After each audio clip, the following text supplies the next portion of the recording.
Hello everyone and welcome to another edition of the Ghost Layers Report. I'm Ryan as always. Today, at the heart of the beast, as you can see behind me, I'm right behind the HQ of TEPCO here in Shinjuku. The reason I'm here today is because recently TEPCO released their final report on Fukushima. Okay, now as we all know, it's kind of laughable that it's called final report because the situation is still ongoing. Now, it's interesting the way this report was released. It was first released to the mainstream media in a very peculiar way. They held a press conference, only one they said they were going to hold on this, and they released this report to all the journalists 15 minutes before the actual press conference and when questioning would begin. This report is a massive book. Massive book. And I gave these journalists 15 minutes to read the entire thing and then ask questions. So that extremely limited even the mainstream press ability to directly talk to these representatives from TEPCO. Later on, the report has slowly been released to everyone else.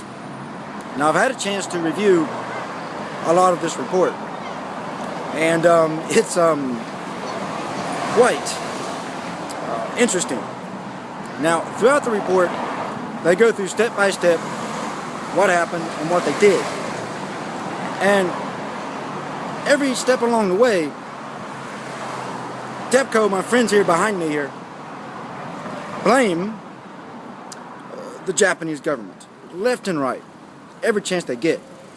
Just blaming, saying that if the government had stayed out of their way, they could have handled things a lot more faster, a lot more efficiently. Now this is interesting, considering for many years, the nuclear industry in Japan gave out a lot of donations, as they call it, to members of not only the Nuclear Safety Agency, but to members of the Japanese Parliament, as we refer to as the Diet here. So they gave all this money to all those politicians. Politicians in the Nuclear Agency really lets them go lax on safety standards, things like that. And then when a disaster happens and we need these agencies to step up and cooperate with the industry complains that they were getting in the way of what they were doing. Quite interesting, this report as it goes along. All right. Now, another interesting part of this is that TEPCO had decided they would no longer discuss the final report at all, with anyone. No, they're not going to go into this. Okay. So they released the report, give journalists very limited amount of time to ask them questions, and then say it's done, we're over with this, moving forward. Yeah, I think you can put that together yourself. Okay, so while we have a situation here, my good friends behind me, is that they're clearly not wanting to talk about this. They just want to sit back and blame everyone else and say that the same people they paid off all these years, let them get away with lax safety standards, they blame those people when things do go bad and say those people should stay out of the way. You know, and then, TEPCO does admit they were not prepared to deal with the disaster at Fukushima. They did come out and admit that, and that is a bit of a contradiction.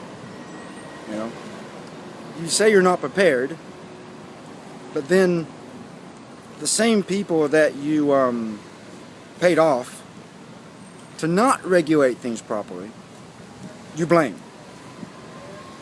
That's interesting. I mean, it's a bit of a contradiction there, a major contradiction. And now they won't even discuss it with him. They say, no, we released the final report. This is really what happened.